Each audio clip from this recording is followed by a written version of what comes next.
تقریبا یو څه میټر دی دا غټه ستنې دا 22 میټر چا 2400 والا شایله او دا بل وړه دا بل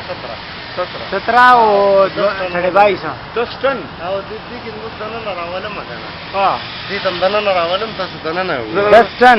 ها دې هغه دې غړي نه ستنې وزن ستنې وزن 10 ټن ها سبحان الله دنیا کې بدې نه دي مسلمان دي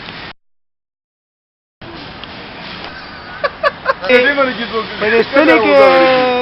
نه خدا خپل ګرځي مخبره انجن تنخوا ته پوزو ما کنه ګورې انجن ته دې ادمي نه استل دا کې څه پکې زه هسته ویډیو دی دا خو ویډیو کې ما کې تصویر وباسي ځای راځي چې هغه پاتانه ته مو نه دا هو ګره عزیزي ولا